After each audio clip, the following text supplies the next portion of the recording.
Hi guys, Jason Whistler here, and as promised today, we're going to go over um, a way to formalize a goal setting and to really amp it up, like getting it on New Year's resolutions on steroids. Okay, so one of the first things you're going to want to do.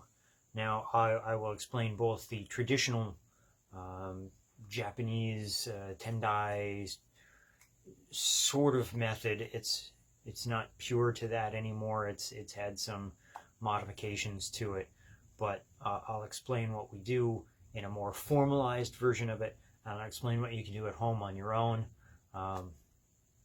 to keep it simple enough that it's useful and effective for you, and not get bogged down with a lot of complicated details. Okay, so in the traditional form, normally we've try to have a group of people, but you can definitely do this alone.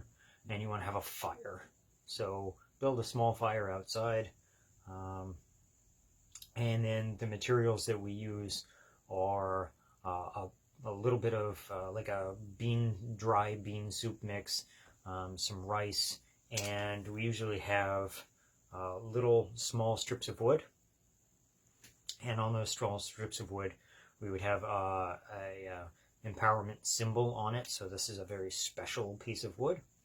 Okay? You're probably not going to have one of those, and I wouldn't worry about it. That's more the specific ceremony thing, and it's nice. It definitely, anytime you can add specific or ceremonial components that are consistent and repeatable, that adds a little extra. It engages parts of the mind and engages parts of how we interact with the space and the time a little bit differently, but it's not critical. It's not like it's not gonna work if you don't do it just this way. So what I recommend is paper and a pen, something. If you have a little piece of like shim stock, piece of wood or whatever, that's great. If you have something like that around, you can use it, because the idea is ultimately I'd still like to burn it, but if you can't, I'll share some other suggestions with you as well.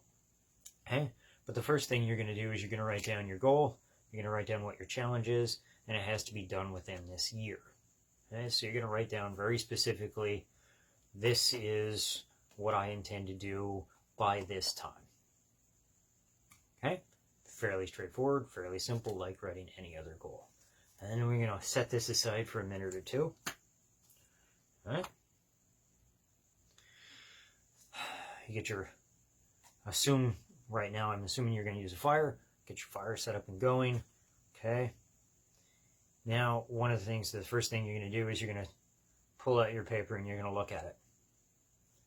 Okay. And you're going to visualize what it will be like, what it will feel like, what you will have, who will be around you, who will be with you, what's going on, every detail you possibly can of what it's like when you reach this goal. Then take and set that goal back in your pocket for a minute. You're going to grab out a little bit of the bean soup, okay? Or you can use little pebbles or little tiny pieces of stick, or the idea is you have some small objects, okay, in your hand. So you only need a little bit, just 10, 20 things in the palm of your hand, something like that. We don't count, we just kind of put a little bit. And as you look at them and touch them and move them around, each one is representing some challenge that's going to come up. Somebody, some person, something, some circumstance.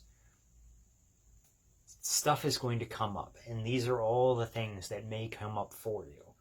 Okay? So whether you can actually verbalize them and put them in a list or not, like I recommended you do yesterday, that's great if you can name some of them all specifically. But some of them you're not even going to know what they are yet. You just know that stuff is going to come up. It's going to happen, and that's okay. And they're all right here. And we have that, and when we commit that whatever does come up, we're going to overcome it. We're going to move through it or past it. And then you take that and you toss it into the fire. You just release all these problems. Okay? I know they're going to happen. They are not going to stop me. And you put them in the fire. And then you take a little bit of the rice, and you have all these tiny little grains, and you can see them, and some of them are different shape, and some are maybe you're broken or whatever. So, but these represent all of our internal stuff, our own excuses, our own problems, our own things that we need to learn or do in order to be able to reach our goal. So this is acknowledging all of those things within us that could cause us problems, could cause us not to reach that goal. And we want to accept and acknowledge all of these things. And then again, just like with the beans, just like our external challenges, we want to accept our internal challenges. Yes, there will definitely be some. I don't know what they all are yet. I know what some of them are likely to be, but I don't know them all. I'm going to find out soon enough, right? Because I'm starting on this challenge. So, but whatever they aren't going to stop me. And we put them into the fire, and you just, fire crackles and pops, and you can see it just consumes them. They're not going to be a problem for you anymore because you're committed to dealing with them as they show up. And then we go back to our note, and we pull it out, and we read it again, and we've recognized that all of these challenges have come up, and they've all been cycled through the fire. They've all been transformed into pure energy, which ultimately helped us reach our goal and learn so many things in the process. And here we are, and we've reached our goal, and we don't have to worry about it or think about it anymore because we know it's going to be a done deal. It's a foregone conclusion. If we overcome every one of these obstacles, we will have this thing. It's going to happen.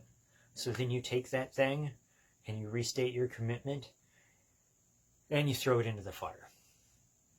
And you let the world have it back. You let the energy into the fire, and you let the whole universe know through the smoke and the flame that this intention is set. It is happening. It's going down. And you're going to do it. And then you just take a moment and you watch the fire just combust and burn. Nothing stops flame, right? It just keeps going. It burns and burns and burns until everything is finished. It doesn't leave anything unfinished. And that's how we're going to work with our goals.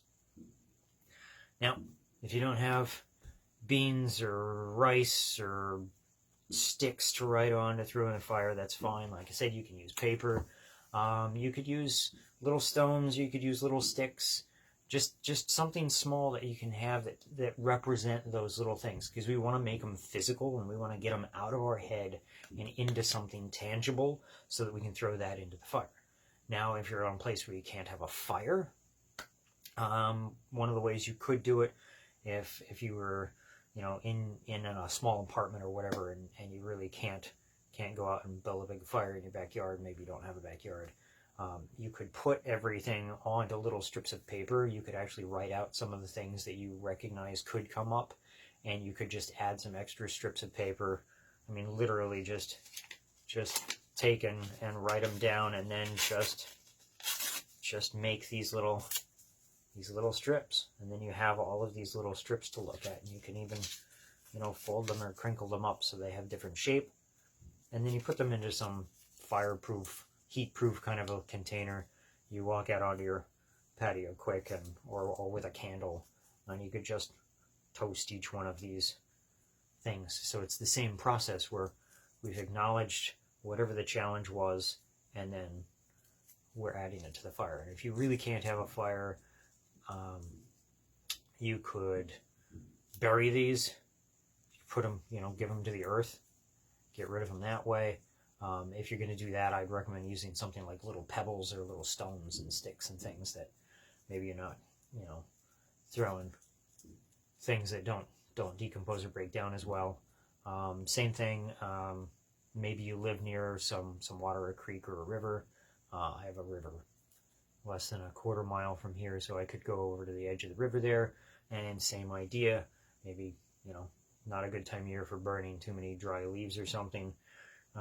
So I would use some stones, I could use some sand, I could use little sticks, anything, and it's the same idea. And then you just toss that into the river, let it just break up and dissolve, and it's gone. The river's going to take it for you. right? And it washes it away down into the world. So all of just a couple of different ways to think about doing this practice, but the idea is to take whatever these things are that are in your head that you know about, maybe you haven't even thought about them yet, and give them a physical presence, and then deal with the physical presence, because now you've dealt with it.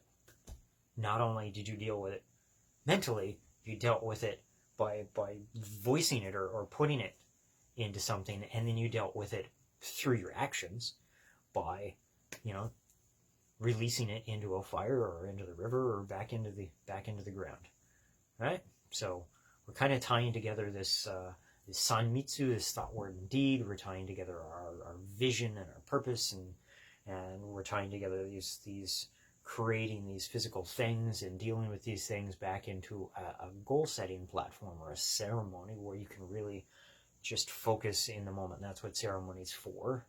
It's about changing your mind state temporarily and getting really focused on a thing so that you can change and really accomplish something more than you could if you just stayed in your normal mundane mindset and way of operating. Okay? So I hope that helps. Please have fun with it. It's a very serious practice, but not so serious that you want to drive yourself nuts, details and whatnot. Playfulness is really important in ceremony and in shifting our mindset, in trying new things and really getting a lot of value out of them. So approach it with a more childlike mind and have some fun and come up with a new interesting way. Maybe instead of beans, you find something else that works better for you. All right, so that's it. And as always, remember, Success Ninjas never quit, and I will see you tomorrow. Have a good night.